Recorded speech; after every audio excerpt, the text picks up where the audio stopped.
Sintoniza la frecuencia que transforma la sociedad. Sintoniza Educación y Sociedad. Por el Deber Streaming, un espacio para aprender y compartir.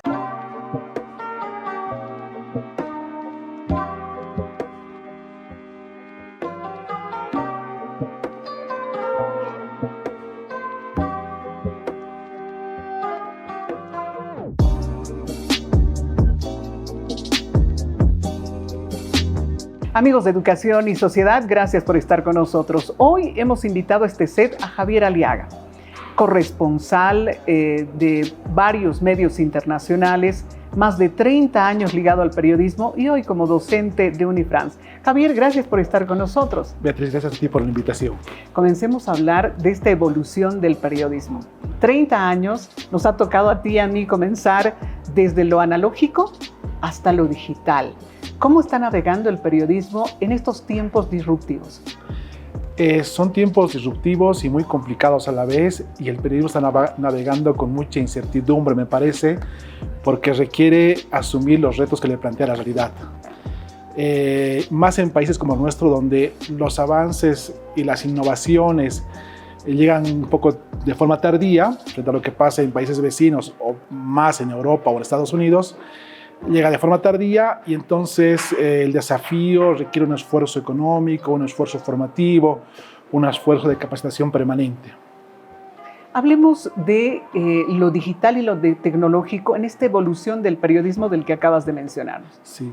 Para hacer un buen periodismo, que es el que nos interesa, digamos, fomentar e impulsar, hace falta tener en cuenta que es necesario tener como norte, yo creo que 3 aspectos. 1 es la innovación permanente a nivel tecnológico.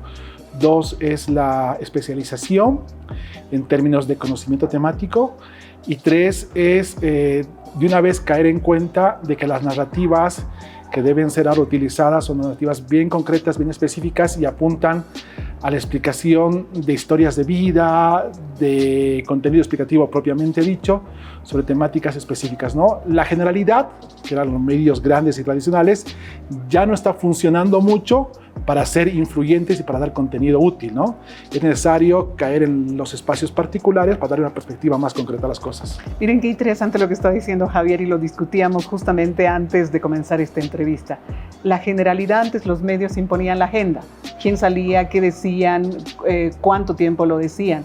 Hoy, con las multiplataformas, esos tiempos en el manejo de la agenda ha cambiado de faceta. Antes los medios definían y ahora la gente es la que define las agendas. ¿Estamos por ese camino? Sí, efectivamente. Y eso está pasando porque el consumo de contenido, digamos, desde el más banal hasta el más especializado, si se quiere, y el contenido informativo también, es muy amplio.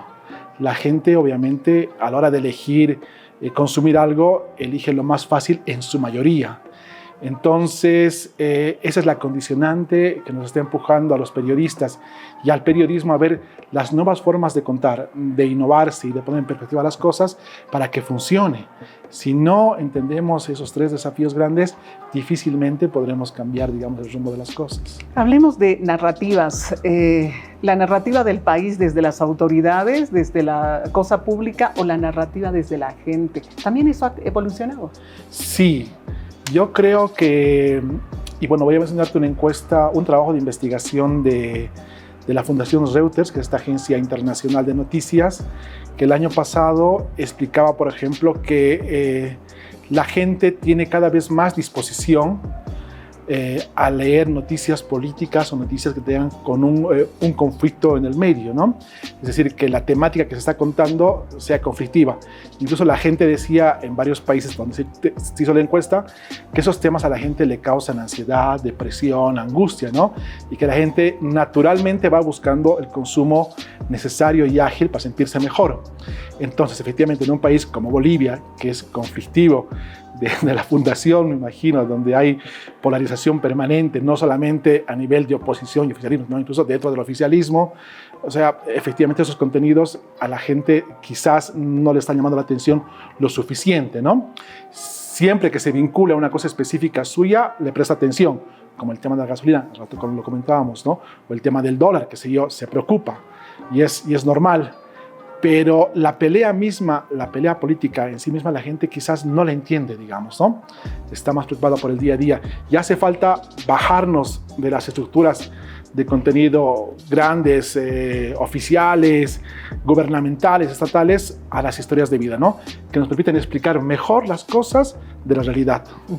Y es por eso que genera mayor tendencia en las plataformas el niño trompetista que ha desarrollado talentos desde más chico a lo que está ocurriendo en el Parlamento, por ejemplo. Esta simbiosis de intereses de la gente también entra en esta coyuntura del trabajo que está cambiando en el periodismo. Efectivamente, sí, efectivamente. Esas historias de vida, más si son historias emblemáticas, digamos, que permiten entender una cosa más general, son muy importantes, ¿no? Otro ejemplo, el tema del dirigente César Pasa, digamos, ¿no? Un dirigente que ha sufrido las injusticias, digamos, de la detención, sin pruebas, qué sé yo. Su caso ejemplifica mejor y se entiende mejor en términos de una injusticia que hablar de todo el conflicto judicial, digamos, que no se puede reformar desde este tiempo porque es una cosa estructural muy, muy profunda, ¿no? Pero si contamos lo de Pasa, entendemos mejor el tema. Javier, hablemos de ahora las plataformas para comunicar lo que nosotros construimos como producto periodístico para que la gente lo vea. Ya no es lo mismo especializarte solo en escribir, porque hoy tienes que ser multifacético y tienes que pensar cómo vas a llegar con tu noticia en la web, cómo vas a llegar con tu noticia en TikTok y cómo vas a llegar con tu noticia en otras plataformas que están naciendo. Y hay plataformas que también hacen que te formes de acuerdo a los requerimientos de la plataforma, como el Twitch, por ejemplo, donde muchos periodistas deportivos se están reinventando. Tal cual. Sí, en eso tienes mucha razón, Beatriz. Efectivamente, el panorama de plataformas además es cambiante cada día, por decir algo, ¿no? Cada día hay más novedades, formas narrativas.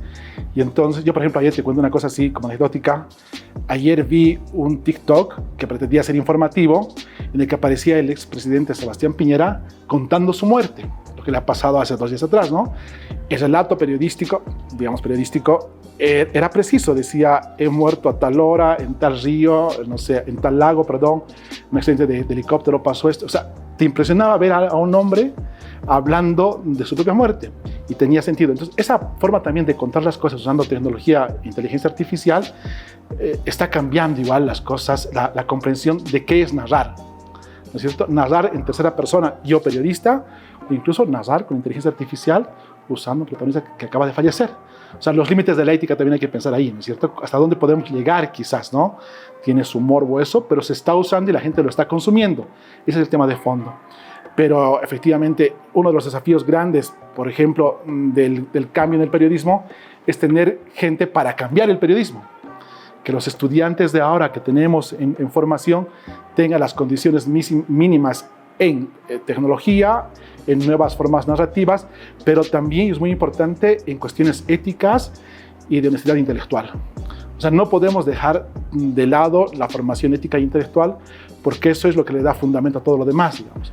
No solamente es agarrar el instrumento y la herramienta sin tener lo otro, ¿no? Ambas cosas deben complementarse. Eso es lo que diferencia a los múltiples generadores de contenido con un periodismo serio. Sí, en efecto. Lo otro, que no está mal, que hay que hacerlo y la gente lo consume y hay un mercado, pero la gente tiene que distinguir qué es un contenido simple, digamos, ¿no? Sencillo, de un contenido periodístico.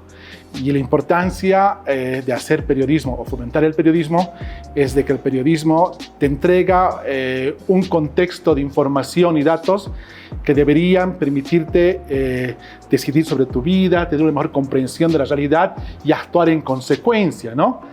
Debo reconocer que es lo que cada vez menos se hace frente a la avalancha de contenido general, digamos, y entretenido que hay en las redes sociales, pero no por eso hay que dejar de fomentar e impulsarlo porque es muy importante para mejorar la vida en sociedad.